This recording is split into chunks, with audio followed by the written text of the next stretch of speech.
இந்த நேரத்திற்கான மிக முக்கிய செய்தி, டாஸ்மாக் நிர்வாக இயக்குநருக்கு இடி சம்மன் அனுப்பியிருக்கும் செய்தி அண்மை செய்தியாக வந்திருக்கிறது. டாஸ்மாக் கடைகளுக்கு மதுபானம் கொள்முதல் செய்ததில் அதிகாரிகள் மற்றும் ஆலை அதிபர்கள் முறைகேடு செய்ததாகவும் 1000 கோடி ரூபாய்க்கு மேல் சட்டவிரோத பண பரிமாற்றம் நிகழ்ந்திருப்பதாக சோதனைக்கு பின் அமலாக்கத்துறை அறிவித்தது அதிர்ச்சி அலைகளை உருவாக்கியது.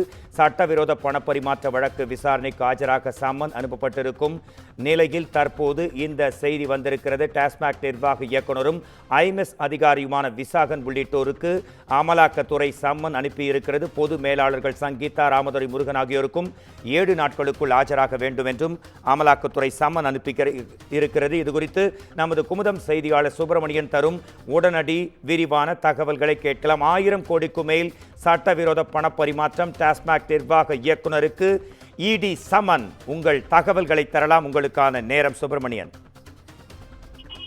கடந்த 6ஆம் தேதி தமிழகம் முழுவதும் டாஸ்மாக் தொடர்பான அதிகாரிகளுடைய வீடு, அதே போல தனியார் மதுபான ஆலைகளுடைய உரிமையாளர்களுடைய வீடு, அலுவலகங்களில் அமலாக்கத்துறை அதிகாரிகள் சோதனை நடத்தினார்கள். இந்த சோதனையில் கிட்டத்தட்ட டாஸ்மாக் நிறுவனத்தில் 1000 கோடி அளவுக்கு முறைகேடுகள் நடந்திருப்பதை அமலாக்கத்துறை அதிகாரிகள் கண்டுபிடித்திருந்தார்கள். அது தொடர்பான விரிவான ஒரு அறிக்கையும் அமலாக்கத்துறை தரப்பில் தெரிவிக்கப்பட்டிருந்தது. டாஸ்மாக் கடைகளில் 10 ரூபாய் முதல் 30 வரை கூடுதலாக ஒரு பாட்டிலுக்கு பெறப்படுவது தொடர்பான ஆவணங்கள் சிக்கியிருப்பதாகவும், போக்குவரத்து டெண்டரில் முறைகேடுகள் நிகழ்ந்திருப்பது தொடர்பான ஆவணங்களும் சிக்கியிருப்பதாக அமலாக்கத்துறை அதிகாரிகள் தரப்பில் தெரிவிக்கப்பட்டிருந்தது. அது மட்டுமல்லாமல் டாஸ்மாகில் போக்குவரத்துக்காக மட்டும் ஆண்டுதோறும் 100 கோடி வரை டாஸ்மாக் வழங்கி வருகிறது. இதில் பல்வேறு முறைகேடுகள் நிகழ்ந்திருப்பதாக அமலாக்கத்துறை அதிகாரிகள் தரப்பில் தெரிவிக்கப்பட்டிருந்தது.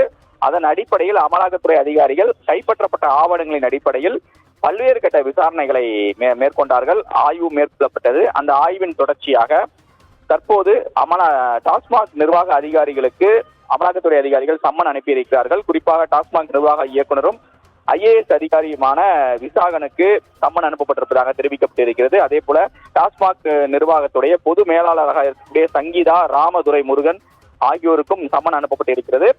நாளையிலிருந்து 7 நாட்களுக்குள் அவர்கள் அமலாக்கத்துறை அலுவலகத்தில் விசாரணைக்காக ஆஜராக வேண்டும் என்று சம்மன் அனுப்பப்பட்டிருக்கிறது. சென்னை நுங்கம்பாக்கத்தில் இருக்கக்கூடிய அமலாக்கத்துறை அலுவலகத்தில் விசாரணைக்கு ஆஜராகும்படி சம்மன் அனுப்பப்பட்டிருக்கிறது. விரிவான தெளிவான தகவல்களுக்கு நன்றி சுப்பிரமணியன்.